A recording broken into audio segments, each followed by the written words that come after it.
ME MA 304 CNC machines and automation unit 1 और सब unit 1.5 difference between NC machines and SPM, यानी कि NC machine और SPM में क्या अंतर है। दो चीज़ें मैं पहले बता दूं। NC मशीन्स यानी न्यूमेरिकल कंट्रोल मशीन, जो कि हम पहले लेक्चर के अंदर यूनिट 1.1 जो थी उसके लेक्चर में हम NC मशीन्स को कवर कर चुके हैं, और इसको कंपेयर हमें करना है, डिफरेंस जो है हमें देखना है SPM से। SPM स्पेशल पर्पस मशीन, तो इन दोनों के बीच में जो डिफरेंस है वो आज हम इस लेक्चर में हम डिस्कस करेंगे। अब सबसे पहले हम SPM के बारे में बात कर लेते हैं, फिर अपन NC के बारे में बात करके डिफरेंस देख लेते हैं।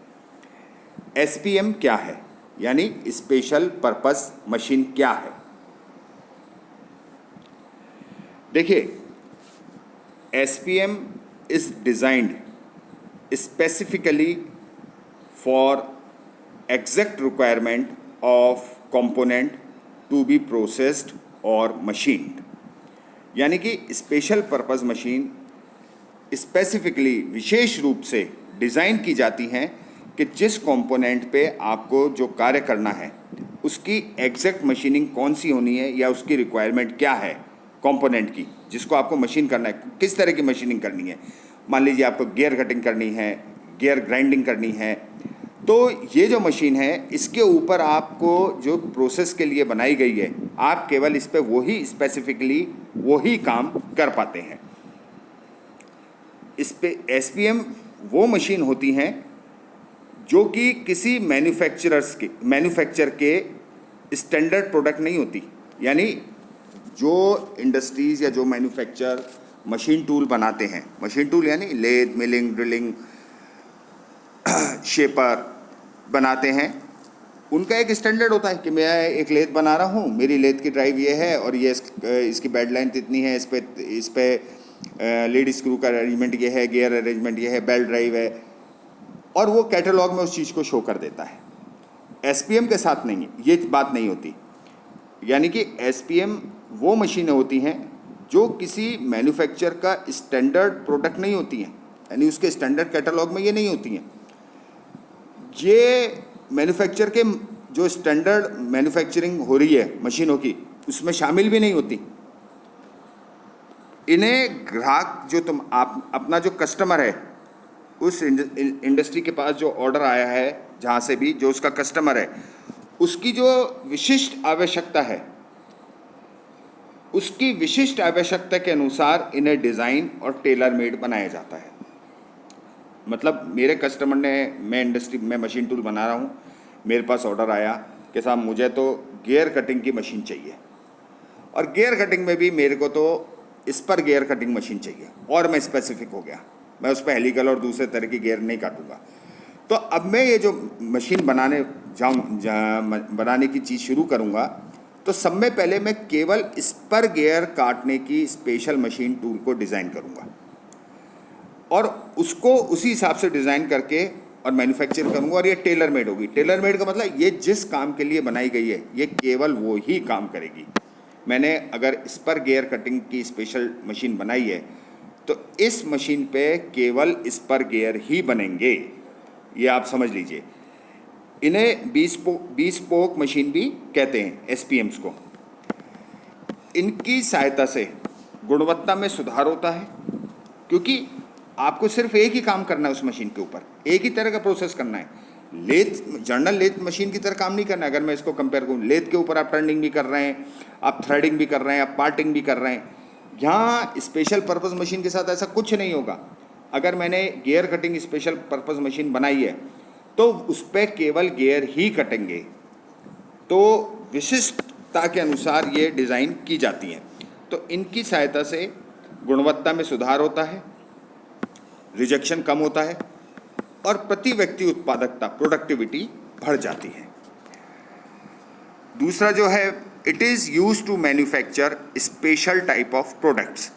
जो मैं आपको बताया है मैंने अभी कि जो हमें स्पेशल टाइप का प्रोडक्ट बनाना है, जैसे मुझे स्पर गियर बनाना है, तो ये मशीन केवल स्पर गियर बनाने के काम में ही आएगी। Generally used in mass production environment, जहाँ पे मास प्रोडक्शन होता है वहाँ पे अपन एसपीएम्स का यूज़ ज़्यादा कर पाते हैं। SPM machines are designed to perform special machining operations usually for production purpose। यानी प्रोडक्शन पर्पस के लिए जो स्पेशल मशीनिंग ऑपरेशन अपन को करना है उसके लिए वो स्पेशल मशीन टूल बनाया जाता है। फॉर एग्जांपल, जैसे गियर कटिंग के लिए अगर आपने बनाई तो केवल वहाँ गियर काटेगा वो मशीन टूल।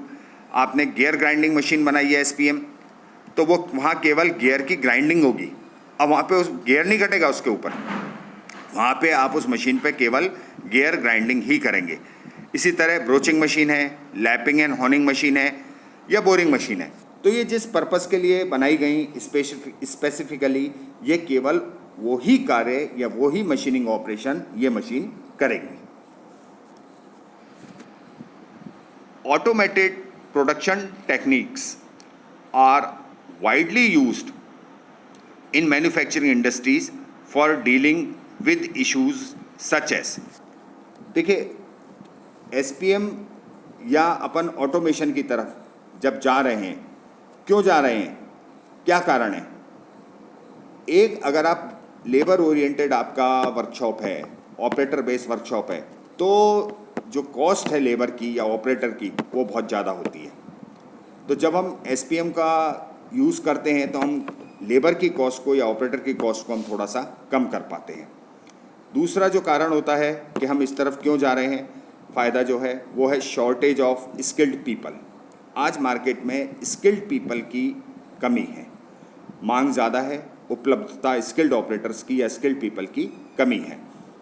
तीसरा, low interest of labour to work in production firms, यानी जो मैन्युफैक्चरिंग इंडस्ट्रीज़ हैं उसमें लेबर का अगर इंटरेस्ट कम होता है तो आपको लेबर की अवेलेबिलिटी भी कम हो जाएगी। अब आपकी लेबर की अवेलेबिलिटी तो कम हो गई, लेकिन आपको प्रोडक्शन तो देना है, तब अपन को इस तरह के ऑटोमेशंस पे, स्पेशल पर्पस मशीन्स पे अपन को जाना पड़ता है। फिर है high cost of raw material. आज की डेट में रॉ मटेरियल की कॉस्ट बढ़ती जा रही है, यानी वो रॉ मटेरियल जिससे कि आपको अपना प्रोडक्ट बनाना है।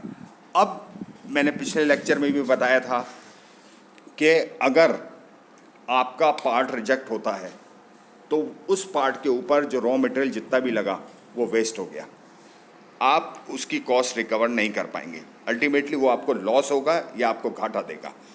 तो रिजेक्शन को कम करने के लिए अपन को, और पहली बार में ही जॉब को सही बनाने के लिए अपन ये ऑटोमेटेड प्रोडक्शन टेक्निक्स पे जाते हैं। फिर है इम्प्रूव्ड क्वालिटी, यानी इन मशीनों की सहायता से आप जो भी प्रोडक्ट बना रहे हैं उसकी क्वालिटी ज़्यादा अश्योर्ड होती है, उनकी क्वालिटी इम्प्रूव्ड होती है, बढ़िया होती है। तो ये एक हमें इसका एडवांटेज हमें मिलता है, तो इसलिए हम ऑटोमेटेड प्रोडक्शन टेक्निक्स के ऊपर जाते हैं।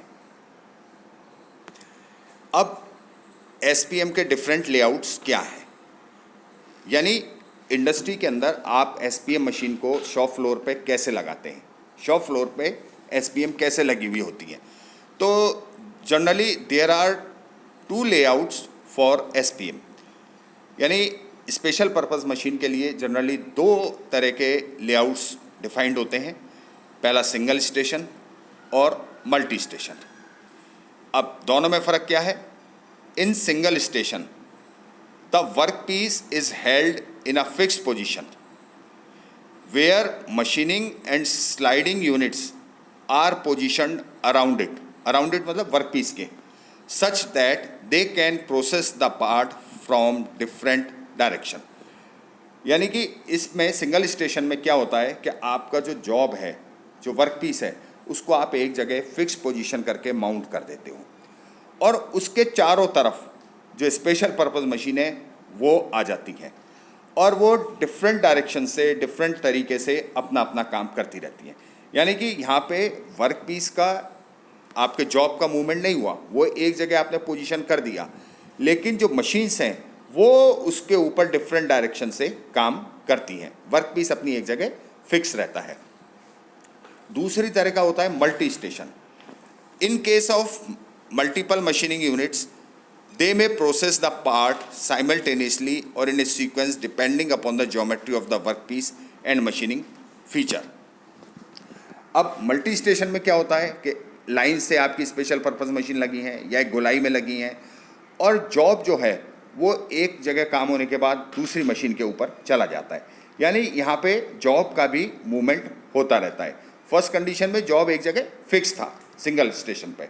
यहाँ पे क्या है कि मल्टी स्टेशन में कि जॉब का भी मूवमेंट होगा, जिस तरह के उसको जो मशीन्स के ऊपर आवश्यकता है प्रोसेस होने की, उन एसपीएम्स के ऊपर वो जॉब मूव करता है। फिर है why do people order special purpose machine as against mass produced machines. Mass produced machine मतलब जर्नल कन्वेंशनल मशीन, परंपरागत मशीन। तो लोग क्यों स्पेशल पर्पस मशीन की ऑर्डर करते हैं या उसको प्रेफरेंस देते हैं as compared to general purpose machine? देखिए, special purpose machines are in demand. ये डिमांड में क्यों है? Because they do the job for they are created for more efficiently when compared against the mass produced machines available in the market. अब आप gear cutting की अगर अपन बात करें, मैंने एक स्पेशल पर्पस मशीन बनवाई है, यूज़ में ले रहा हूँ मैं गियर कटिंग के लिए। तो उस मशीन के ऊपर मैंने पहले भी बताया सिर्फ एक गियर कटेगा, सिर्फ एक गियर कटेगा। अब मैं गियर मिलिंग पे भी काट सकता हूँ। अब मिलिंग पे अगर मुझे गियर काटना है तो मेरे को मिलिंग पे उसके साथ कई तरह का ऑपरेशन है। मिलिंग पे तो फेस मिलिंग हो रही है और आपके साइड मिलिंग हो रही है, गैंग मिलिंग हो रही है। अब यहाँ पे क्या हो रहा है कि अगर उस मिलिंग को मेरे को अब ऐसे गियर जनरेट करना है तो मुझे फिर उसकी इंडेक्सिंग करनी है, फिर मेरे को उसी तरीके से ब्लैंक लगाना है, गियर कटिंग टूथ लगाना है, वो सारे चीज़ें मुझे उस पर अरेंज करनी पड़ेगी। उसमें मेरा टाइम वेस्ट होगा और मेरी जो क्वालिटी है प्रोडक्ट की वो भी कम हो जाएगी। लेकिन अगर मैंने सिर्फ मशीन ही इस चीज़ के लिए बना रखी है कि जिस पे गियर ही कटने हैं, तो केवल मेरे को ब्लैंक को माउंट करना है, बाकी सारी चीज़ें उस पर ऑलरेडी फिटेड है और वो फटाफट मेरा गियर उससे बहुत अच्छी क्वालिटी का मैं गियर बना सकता हूँ। This efficiency can be measured in 2 ways. ये जो एफिशिएंसी है एसपीएम की, ये 2 तरीके से होती है। पहला तो इससे आप मनी बचाते हैं, क्योंकि आप क्या कर रहे हैं कि आपने एक बार एक एसपीएम खरीद ली, उसका इनिशियल कॉस्ट तो लग गया, लेकिन अब आपके ऊपर अगर इतने सारे ऑर्डर्स हैं कि केवल मेरे को गियर ही काटने हैं, तो मैं फटाफट मेरी प्रोडक्शन की जो स्पीड है, प्रति व्यक्ति उत्पादकता, वो इसमें ज़्यादा होती है, तो मैं बहुत ही कम समय में अपना ऑपरेशन पूरा कर लूँगा। तो उससे मेरा वो बचेगा ऑपरेटर की कॉस्ट। फिर है लोअर पावर कंजम्पशन। मशीन को सेटिंग टाइम कुछ चाहिए ही नहीं, गियर ब्लैंक लगाना है, कोई अलग से मेरे को उसका अटैचमेंट नहीं लगाना है। अगर मैं मिलिंग पे गियर काटता तो जितनी देर में वो मशीन को जो पावर कंज्यूम कर रही है और प्रोडक्शन नहीं हो रहा है, तो वो मेरी एनर्जी सेव हो रही है, तो लोअर पावर कंजम्पशन होगा। Less wastage material. Special purpose machine केवल बनी गियर काटने के लिए है, तो मैं उसके ऊपर बिल्कुल एक पिन पॉइंट में प्रोसेस करूँगा, तो मेरा रिजेक्शन की रेट कम होगी। Second reason is the aspect of time, यानी समय के सापेक्ष हमें जब बचत होती है तो हम एसपीएम्स के ऊपर जाते हैं, which is major commodity when it comes to commercial industry. अगर मेरी कमर्शियल इंडस्ट्री है, प्रोडक्शन मेरा बहुत ज़्यादा आ रहा है और मैं हर एक पार्ट को बनाने के अंदर अगर 3 मिनट 5 मिनट बचा रहा हूँ एसपीएम का यूज़ करके, तो आप आइडिया लगा सकते हैं, आप अंदाज़ लगा सकते हैं कि आपने कितना टाइम उसके अंदर सेव कर लिया। तो ये 2 तरीके से अपन इसका रीज़न है कि लोग एसपीएम्स पे क्यों जाते हैं in comparison to conventional machine. यानी पहला तो एस्पेक्ट ऑफ कॉस्ट, दूसरा एस्पेक्ट ऑफ टाइम। तो ये सारे फैक्टर्स हैं कि जिसकी वजह से उसके ऊपर जाया जाता है। अब इसके एडवांटेज क्या क्या हैं एसपीएम के? इंक्रीज इन प्रोडक्टिविटी बढ़ती है, लेस टाइम कंज्यूमिंग, समय कम लगता है, reduce maintenance and servicing cost, machine की मेंटेनेंस और सर्विसिंग कॉस्ट कम होती है, increase in production rate and tool life, less complicated, high durable होती हैं और इफ़ेक्टिव मास प्रोडक्शन के काम में ये आ जाती हैं। फिर इनकी लिमिटेशंस क्या हैं? लिमिटेशंस में हाई इनिशियल इन्वेस्टमेंट, इनकी प्रारंभिक लागत ज़्यादा होती है, लेस फ्लेक्सिबल है। फ्लेक्सिबल का मतलब जिस पर्पस के लिए बनाई गई हैं ये केवल आपका वो ही काम करेंगी। जिस ऑपरेशन के लिए आपने बनाया है इसको, आप इससे ज़्यादा वैरायटी प्रोडक्ट की आप नहीं ले सकते। जिस पर्पस के लिए बनाई गई थी ये उसी के लिए काम करेंगी। और मोर स्किल्ड लेबर रिक्वायर्ड, इसके लिए आपको थोड़ा सा स्किल्ड लेबर चाहिए होती है। ये बात हुई एसपीएम की। अब हम बात करते हैं एनसी मशीन्स की। देखिए, न्यूमेरिकल कंट्रोल सिस्टम के अंतर्गत मशीन को तैयार किए गए प्रोग्राम द्वारा नियंत्रित किया जाता है, जिसमें ब्लॉकों या नंबरों की सीरीज होती है। ये चीज़ एसपीएम के साथ नहीं है। एसपीएम को आप पार्ट प्रोग्रामिंग से गवर्न नहीं करते हैं, वो कहीं ना कहीं ऑपरेटर बेस होती है। और एनसी मशीन जो है वो पार्ट प्रोग्रामिंग से होती है। अब यहाँ पे आपको जो भी कटिंग टूल का चयन करना है, speed, feed, coolant on off आदि, ये सारी चीज़ें एनसी मशीन में आप प्रोग्रामिंग के थ्रू कर सकते हैं, लेकिन ये चीज़ एसपीएम में नहीं होगी। अब अगर आपने मशीन को, एनसी मशीन को बनाया है और प्रोग्रामिंग के हिसाब से किया है, तो उसके अंदर मशीन का डिज़ाइन भी चेंज होता है, वो ज़्यादा रॉबस्ट होती है, प्रोडक्शन रेट उसकी एसपीएम के मुकाबले और ज़्यादा होगी, तो आपको उसका मशीन का डिज़ाइन भी चेंज करना पड़ता है। तो इन सब चीज़ों को देखते हुए अपन ये देखते हैं कि जो आपका एनसी मशीन है वो एसपीएम के मुकाबले ज़्यादा कॉस्टली है, उसको और ज़्यादा स्किल्ड ऑपरेटर की आवश्यकता है, उसकी मेंटेनेंस ज़्यादा मुश्किल होती है इन कंपैरिजन टू एसपीएम। लेकिन फिर उसके फ़ायदे भी हैं। फ़ायदे क्या हैं कि आपकी रिजेक्शन रेट बिल्कुल भी नहीं होगी, जो आपका प्रोडक्शन की प्रोडक्टिविटी है वो आपको एसपीएम से ज़्यादा निकाल के देगी।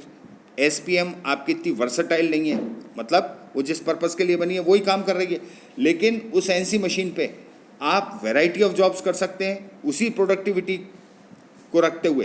प्रोडक्टिविटी कम नहीं होगी, प्रोडक्टिविटी को रखते हुए आप ज़्यादा उस पर वो कर सकते हैं। तो ये सारी जो चीज़ें हैं ये आपकी इस यूनिट के अंदर थी कि difference between NC machines and SPM. Thank you.